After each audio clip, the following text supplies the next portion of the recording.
他说，在墨西哥城的话，中国人的社区已经到达并控制了整个买卖的部门，就是中国会提供更好的一个价格。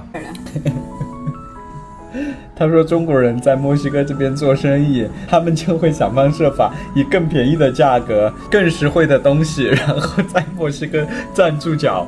言外之意啊，就是中国人很会做生意，基本上就是控制了他们整个市场的价格。整个墨西哥做生意、做批发的都找中国人。De temporada alta y temporada baja。中方对墨西哥有什么看法？我宿主的朋友收集了很多这种彩色的小马，每次收集好了就拿过来，让他帮忙装扮。所以这些所有小马的造型全部都是他来做的，包括衣服这些都是他用这种乱七八糟的材料给做的。That's funny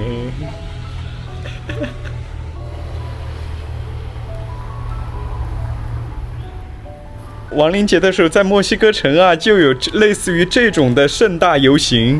正在尝试问我宿主，在墨西哥哪个城市过亡灵节最有氛围？哦，他说在每个不同的城市啊，对亡灵节的庆祝都不太一样的。有的城市啊，他们会在墓地里面吃饭，把死者带出墓地。咦？然后还有就是游行，在墓地吃饭，这个有点稀奇哦。家人为死去的亲人献祭，然后在学校工作，他们也这样做，在墨西哥城举行游行，就是将死亡这种让人很悲伤的氛围啊，他们以一种快乐的形式去度过，就和在那个《寻梦环游记》里面的电影里面、动画片里面描述的一样。我发现他家里啊还有很多中国元素的东西，这是一个佛像的花瓶，这边是之前一个香港的客人送给他的。墨西哥人厨房里面的主食，这个就是他们平常吃的玉米饼，还有米饭。这里虽然不是什么豪宅啊，但是能看出他们真的是非常用心，所有的调料啊，全部都分门别类的给它放好，就连冰箱里面都是整整齐齐的。这边也是各种调料，然后他把所有的中国的调料啊，全部都放在这个柜子里面。所以我觉得，只要是认真生活的人，不管你住在鸡窝狗窝也好，你都可以把它变成一个温馨的家。那今天晚上我就准备用这个做一个可乐鸡翅。这个牛肉啊，想一下是用火锅料炒一下还是怎么？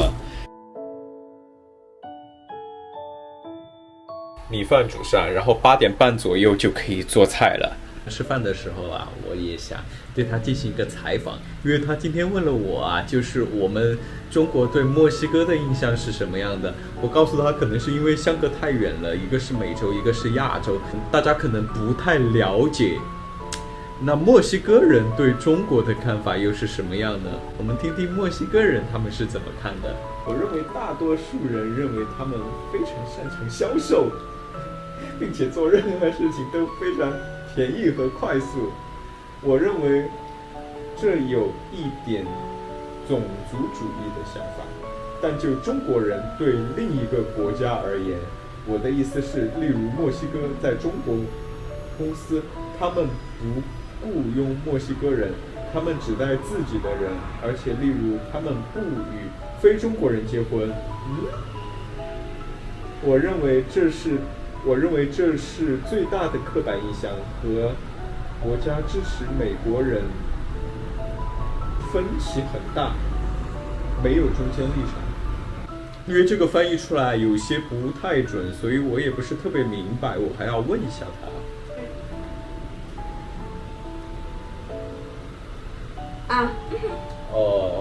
他的意思啊，就是在墨西哥这边有很多人喜欢，有的人喜欢中国，有的人也喜欢美国。这个立场啊，因人而异。中国在海外的公司我不太了解，但是并不是所有的中国人都不愿意和外国人结婚。我的很多朋友很愿意和外国人结婚。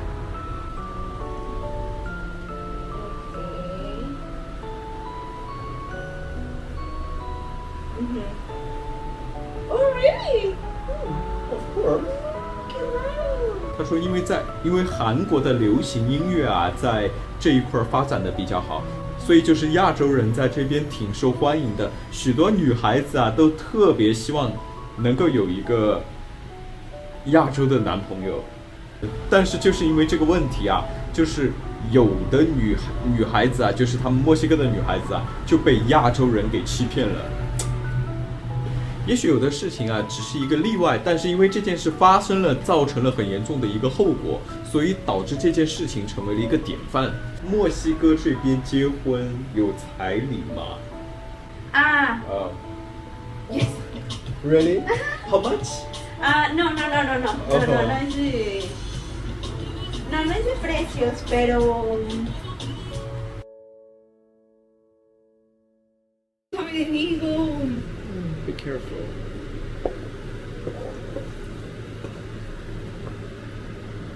Sí, déjame le digo.